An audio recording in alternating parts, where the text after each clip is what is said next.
Ayan guys, yung mga item na nagtitinda dito. Kaya yung mga paninda nila, may mga saging, papaya, ano, tingnan nyo. Dito ay talagang mura din. Mga kabuhayan nila ito guys. Siyempre guys, dito na rin kami mamimili para lang makatulong din sa kanila, di ba? Kahit na sa ganun lang talagang pamamaraan, talaga sila ay napakasipag din ng mga tao na gustong mabuhay din kahit paano. O, tingnan naman nyo guys, yung gaganda ng mga papaya nila. Tapos may mga guyabano. Yung puso ng saging. O,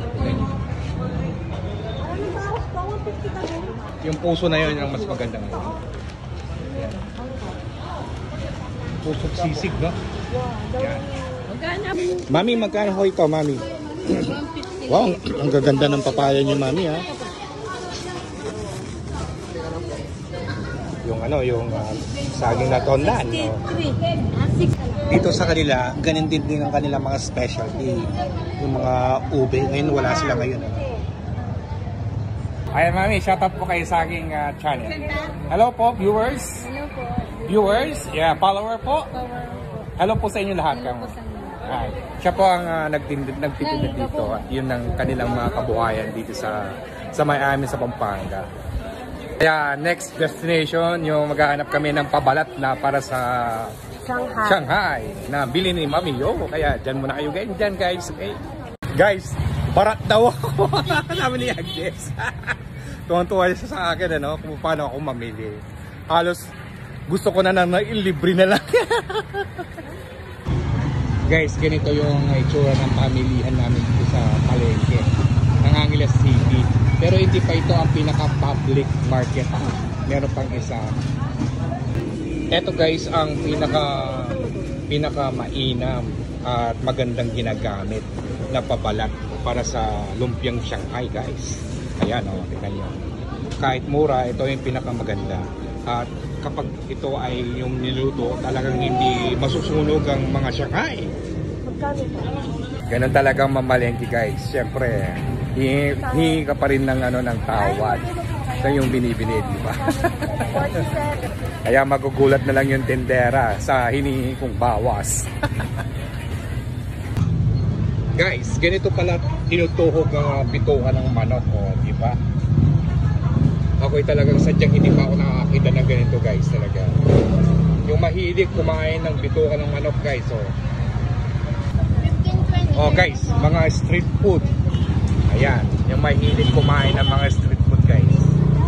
Diba? O, paano na? At nakatapos na kami sa aming binibili dito sa aming palengke, dito sa Angeles City, Pampanga guys. Ngayon ay uuwi na kami. At sasakay lang kami ng jeep, di ba? Para mas cool, mas happy, di ba? Ayan, nasasakyan namin. Guys, take note. Sa abroad, wala pong ganito. Yung mamamasahe kang ganito.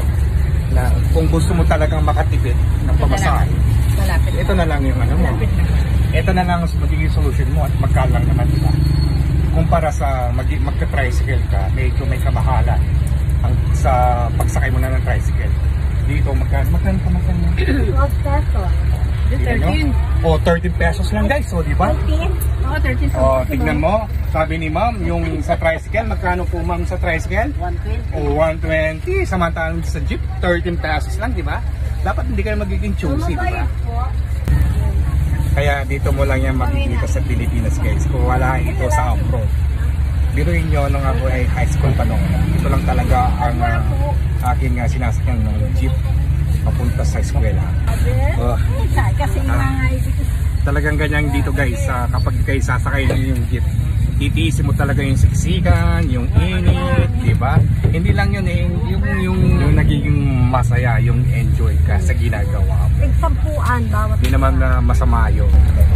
Maraming salamat guys sa mga viewers, mga follower na nanonood nitong aking content. At sana ay nasiyan po kayo sa ginawa naming content na adventure, di ba? Kahit ganun pa man, siyempre talagang sinusulit ko na ito. Mga ilang araw lang ako dito sa Pilipinas. Kaya hanggat maaari, makakagawa pa rin ako ng mga content na gusto kong gawin. Kasi ito naman talaga ang pinaka-purpose ko dito, na habang nakabakasyon ako, gagawa ko ng mga content na dapat na mabago dito sa aking channel, di ba? O, tignan naman niyo guys, talagang punuan itong jeep. Anong masabi mo sa ating pamamalengke? Nag-enjoy ka ba? Wow, sobra. Hindi lang yun, di ba? Yung pamimili natin, dapat hindi ka na magiging choosy kung ano yung bibilhin, di ba? Dito sa lugar namin ito, wala talagang mayaman, wala talagang mahirap. Ikaw na lang magiging choosy kung yung pag-iisipan, di ba? Well guys, hanggang dito na lang ang aming vlog for today at salamat sa isang araw na pagiging adventure namin today. At kahit pa paano nakagawa ko ng ganito ng content. Hanggang dito na lang guys, and see you on my next vlog. Bye! Ingat po kayo parati!